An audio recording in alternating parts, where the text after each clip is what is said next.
Hello and welcome back, folks. What the crap's going on? Heir of Tzeentch here, and we are back to change the ways, and we get to change the ways immediately here as Anastas has gotten in our way. We're gonna attack him. It says we're gonna take medium casualties. That's possible. I mean, they do have a lot of ranged ice guard glaives and some heavy cavalry, but I think we can handle it. So let's go get this battle done. I'll see you on the battle back. So Anastas of Kislev was really hoping to prove his value to the Ice Queen and hoping to become, I guess a higher rank in the Ice Court. Whatever his plans were, he has a pretty elite army. Tsar Guard, Griffin Legion, Ice Guard with glaives. He put together some of the most well-equipped troops that Kislev can get a hold of. And he brought them deep into the reaches of chaos, hoping to find favor with his queen, but instead has found himself arrayed across from a pastel army that is a massive threat to him. And off in the distance, Patchy, the great changer of salt himself, is ready to unleash his magics upon the forces of Kislev, and you can see just that happening as his Ice Guard get absolutely, or sorry, I said Patchy, Kairos unleashes it. Not Patchy this time.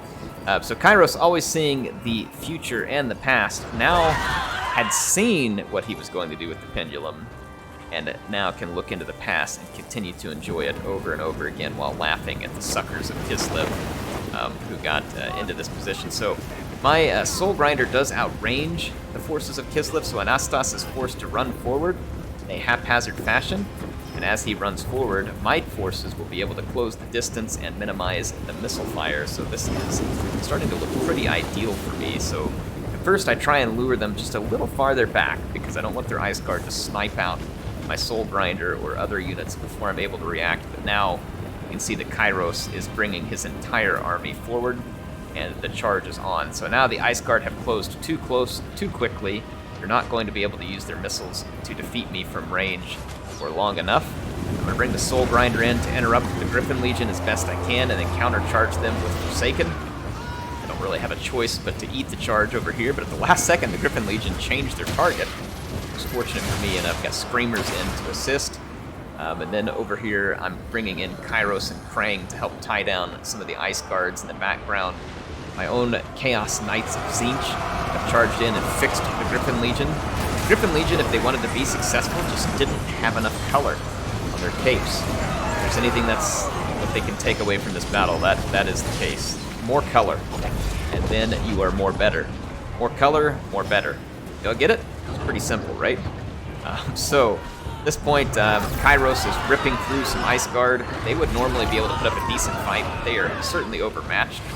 We've got the Killscribe summoning up Horrors and a Lord of Change to help worsen the situation for Anastas, who's now finding himself fighting up against a Soul Grinder of Tzeentch. This is not a good place for him to be. I would say in life, but his life isn't going to last much longer, so really not a good spot for him. The sleds were caught by Screamers, and they will be destroyed, and their usefulness relegated to nothing. And even the mighty Ice Guard turn tail and run at this point because there is nowhere else for them to go. Their ways have been changed, whether they like it or not. And hopefully they change their ways and stay the heck out of my realm. No one asked for you to come here anyway, Kislev. So get lost and don't come back. No one wants you here.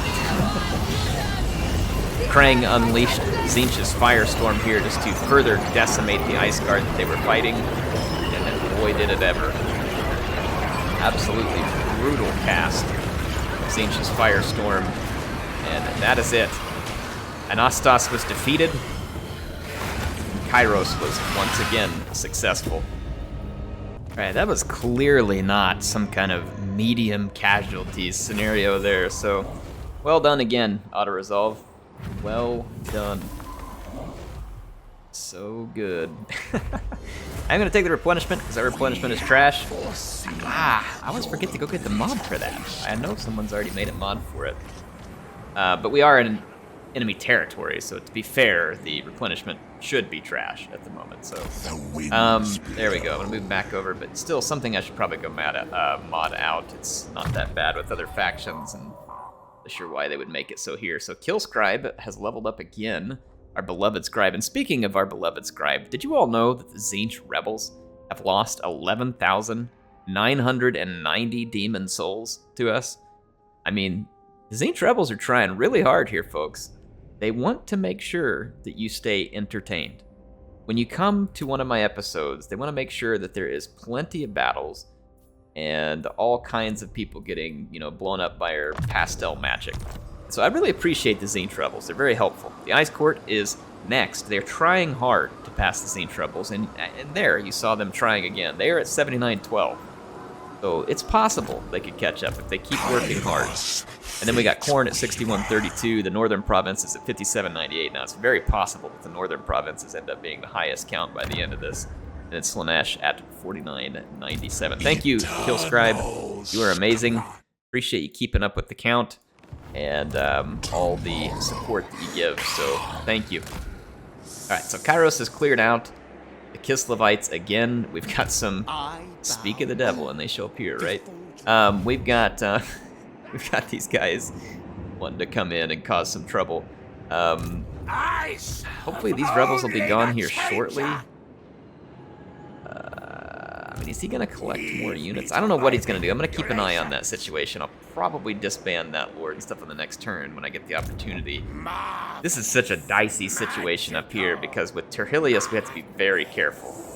If we get overextended, Cathay will beat the crap out of us. So I do want to approach. I want to stay hidden, and I'm hoping that Cathay will venture out a bit further, and maybe we can pick them off and then use the Fortress of Eyes for protection. For taking a look at the Fortress of Eyes, they are still replenishing some losses because CA, please, replenishment is terribly slow. Now, elsewhere, let's go take a look elsewhere. Patchy was able to knock out one army of Cathay. It looks like we've got two more left. This one is tough. That is a lot of armor. Tzeentch is not good at cutting through armors, especially not when they have horrors. And so we're actually not very well suited for this particular fight. We're lucky that we're out of range from them here. I'm thinking about just backing up to this settlement. It's the challenge stone. Well, I mean, at least we'd get a hold of some Forsaken. For some reason, these other units are still replenishing. I'm not really sure why that's the case. I'm going to move back just a little and enter an ambush stance here and maybe see if we can get lucky. I'm not expecting a lot, but we'll see. So Patchy, the Great Changer of Salt, has leveled up. Let's take a look. We definitely want to start working on Lightning Strike for him. This will at least make it to where it takes a lot longer for reinforcements to come. And then soon we'll be able to control those reinforcements, which will potentially change the game quite a bit. Honestly, Patchy's army needs to just be stronger, and it's because he really cannot deal well with the armor that a bunch of Jade warriors would bring to the battlefield. It would create some pretty big problems. Put a Chaos Steed here for Sextus, the Demonette lair. We've set up that ambush. So Krang has leveled up. Surprised he's not top tier already.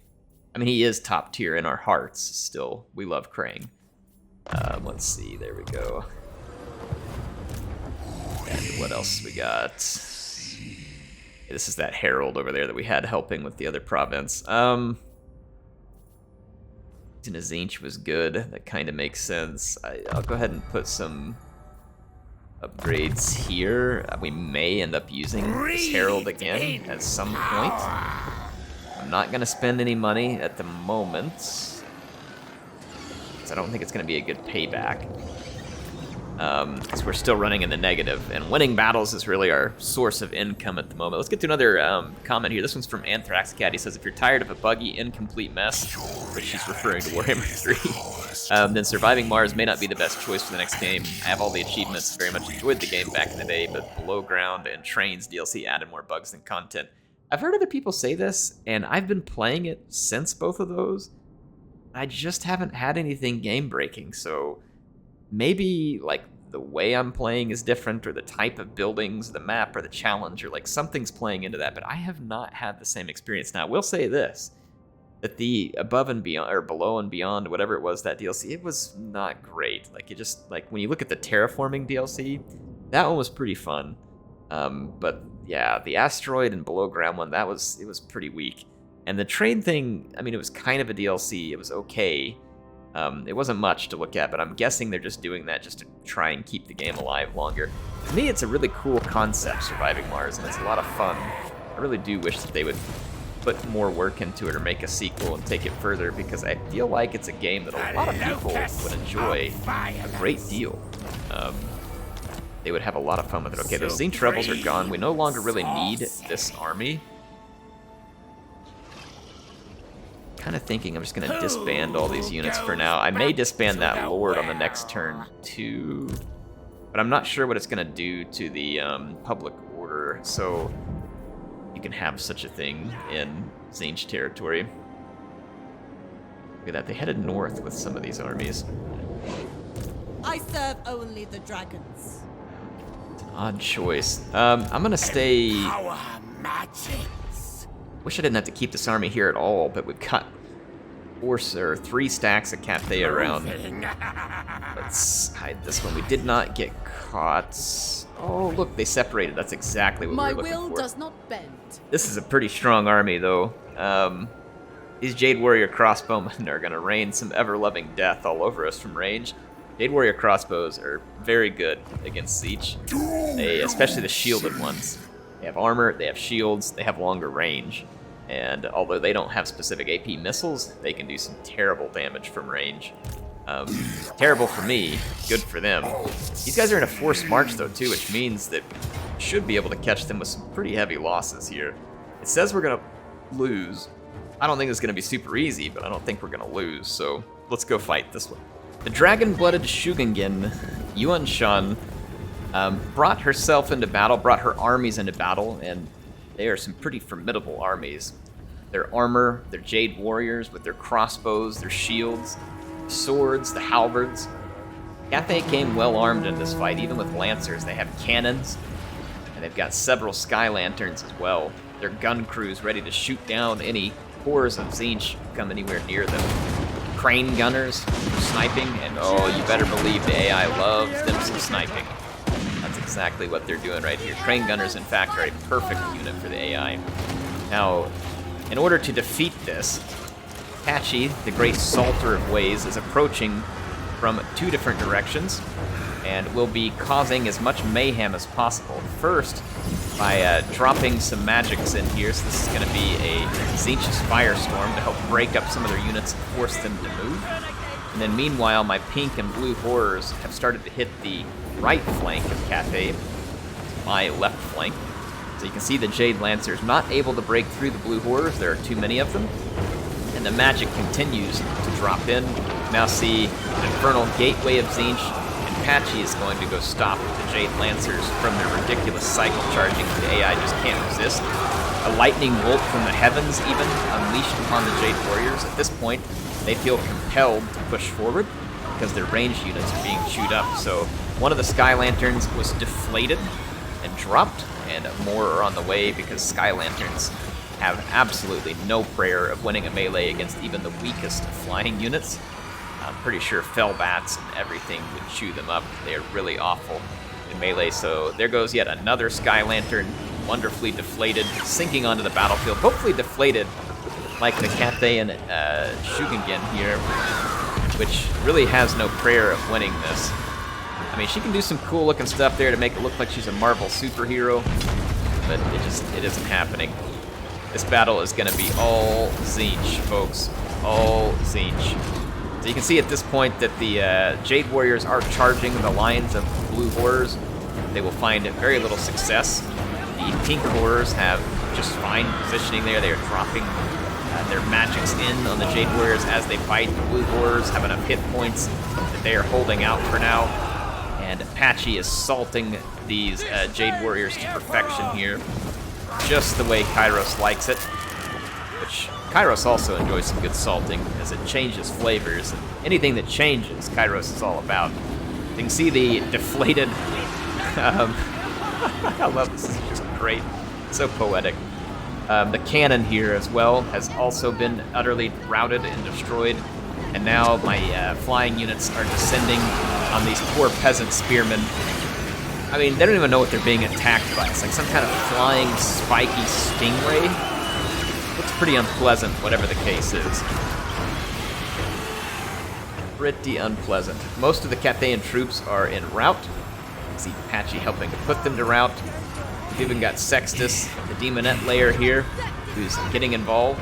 And I believe Appius is involved in this as well. He is over here engaged. That's the Hot Rod, different unit. Where did I get Appius off to? Oh man, can't remember where I've got Appius. Okay, hang on, Hot Rod.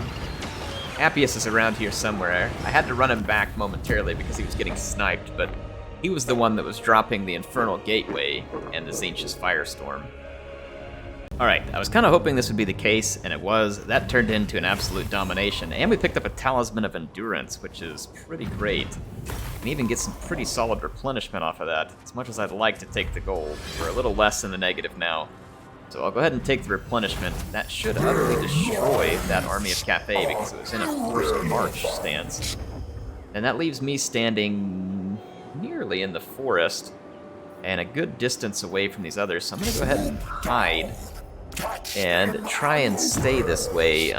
We want to keep picking off armies of Cathay as much as is possible. There we got lightning strikes. That will help us picking off enemy armies. Like I said, that was a pretty decent army there. All that Jade Warrior units, that's a lot of armor to chew through, and not something you want to underestimate with an army like I have right here. My army is not particularly good against armor. And when I say not particularly good, I mean it's actually just straight up bad. Like, my army is very bad against armor. Let's get Gate of Tzeentch. Oh, Sextus can start with summons. Let's take a look at our equipment. Potion of Toughness is pretty good. He's already got a Talisman of Endurance. That may be the one that we picked up. I don't know if that means we have another one. I think we do, so that's actually pretty great. Got a Talisman of Endurance on Kairos, so anybody who's likely to end up in melee for quite a while, I would like for them to be stronger. Now, let's take a look here at Terhilius. Yeah, Terhilius needs quite a bit of equipment. This one would help him out with a little more damage. Let's just kind of see what we get. Crawling Musk? Passive Hex. It's only charge and speed, so it's not all that good. The Talisman of Preservation would be really good for him because he's otherwise pretty weak right now. So that would be huge. If we look at other things, probably, I mean, this Torment Blade. It's a pretty nice debuff. It lasts for only, well, yeah, it only lasts for 14 seconds, though. Not fantastic. Could be better. He does have Glittering Scales, which is a nice debuff. Pull that up here. That'll be good for something. And then I think that at this point we take the Ether Blade, and then we need an enchanted item. Enthralling Musk is a passive hex. Like I said, it's just on speed though, so I'm not super thrilled with that. A Potion of Strength, not a whole lot of use here either. Now we could fuse some of these. I probably should. Channeling Staff. Yeah, let's fuse these and see what we get. A Torment Blade. We already had. Let's fuse those and see what we get. Staff of Change. Explosion ability. Activates automatically when conditions are met. Damage 72, radius 15, range 50, duration 10. So let's see, when affected units' hit points are less than 20%. It is not a lord or a hero. So this only has one use. I don't know. I don't know if I trust this thing to be all that good. It doesn't look particularly good. And we got 2 of them already. Maybe fuse these.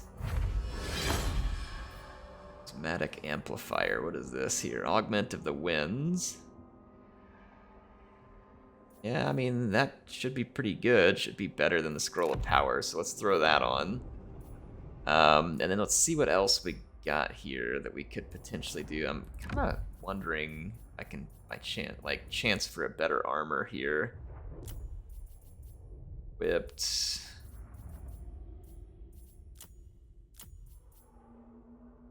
The armor's at, okay, glittering. We got 2 glittering scales and a gambler's armor. Gambler's armor actually wouldn't be bad because it adds even more ward save, which would put him up at about 25% ward save. Let's risk something though here. Let's take these glittering scales and let's fuse these and see what we can get. Potion of healing is pretty great, and that's an enchanted item that we can throw on, so that's a big win. Take that. Then, man, I'm very tempted to just throw this gambler's armor here unless we get lucky and fuse something and come up with something even better. And I'm not likely to use some of this stuff. We have a lot of magic items. We could fuse it and hope for the best. Ogre Blade. Forbidden Rod. I don't know if I need damage to myself right now. Prismatic Amplifier, that's good. Take that. Battle Obsidian Amulet, I'm not a fan of. Talisman of Endurance is good, so we'll need to put that on someone. We got the fused armor now. Perfect Vigor. That's pretty nice. I might give that one to Sextus the Demonette Layer, just because it's, you know, Perfect Vigor goes pretty good with, I think, the character that we've written about with him, so give him the Talisman of Endurance, and what else was the armor that we just came up with? Just armor. I wish it would change their look. CA really needs to work on that. That'd be really cool. Ogre Blade. Ether Blade. Go with the Ether Blade here for now. Could fuse them and hope for the best. Let's go with the Prismatic Amplifier, and then we can get an enchanted item as well. Maybe fuse these and see if we get lucky, get like another heal. Armor of Silvered Steel. Protection. Buckstone. Use the. These are pretty decent, actually, so I'm going to risk this fusing. Yeah, we got an Obsidian Amulet. Garbage. Let's fuse that so we get Staff of Change. That was the weird one that we weren't really sure whether it's going to work all that well. Look at a Luckstone. That's a talisman, so we don't want that one. The Iron Curse icon. Scroll of Power. Let's fuse these Scrolls of Power. Armor of Fortune. Armor of Fortune's not bad. It's really not bad. This Trickster Shard is pretty crappy. Not sure it's going to do us much good. I don't really have a good enchanted item, so I guess I'll just go with the Missile Resistance for now. We do have the Enthralling Musk, but again, I'm not really sure that that's any better than having 10% Missile Resistance, which I'll take at the moment. So we got Sextus decked out. Let's take a look at Appius. Armor of Fortune, so we can give him resistance, or we can just straight up give him armor. So got a little extra armor and resistance. I mean, and the resistance is like 1 in 20. I think I'm gonna just take the armor at this point, up to 40 armor, and then hand weapon. Let's give him the Ogre Blade. It's not gonna make a ton of difference for him because we don't really want him down in the melee. I just wonder if Glittering Scales would be more help than the 20 armor. Maybe not, I don't know. We'll give him and give him the Luckstone. Got the Ogre Blade. Casting item. The other Trickster Shard is not any good, but kind of all I have at the moment.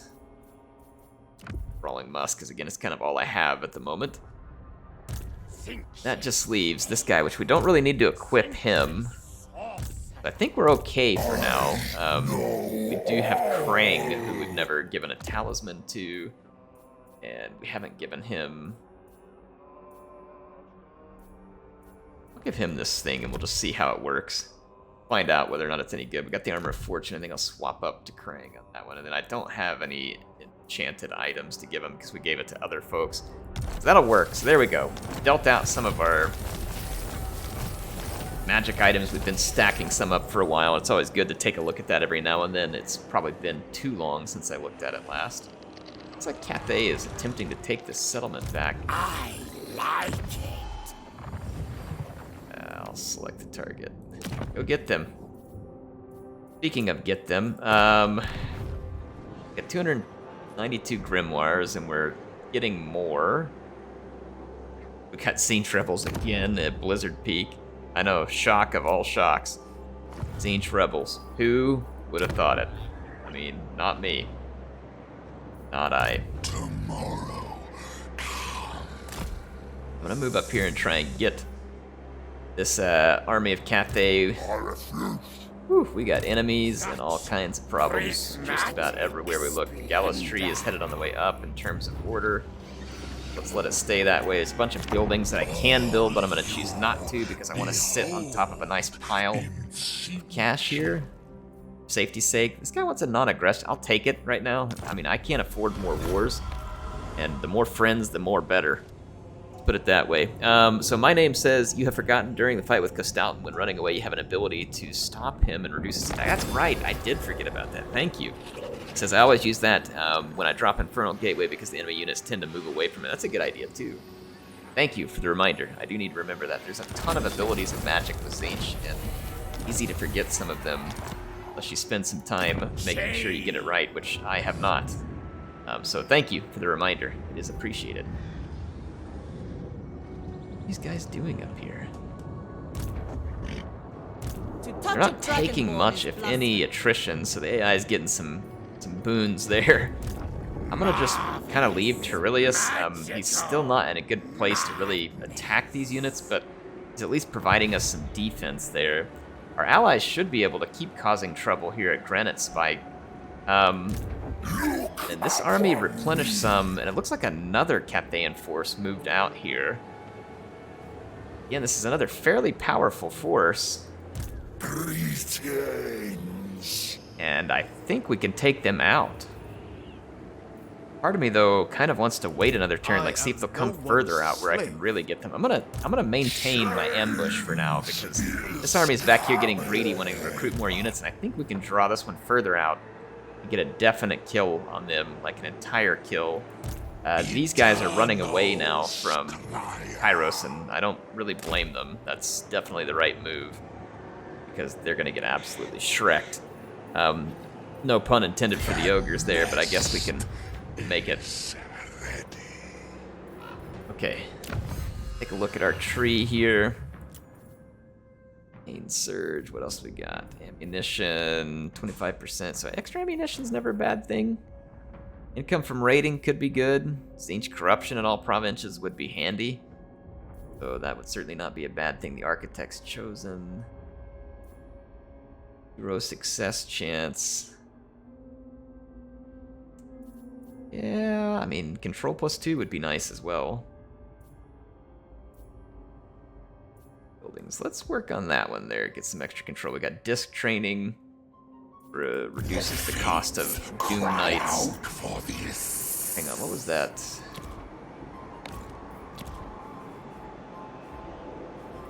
Oh, I think it's that one's got the moves.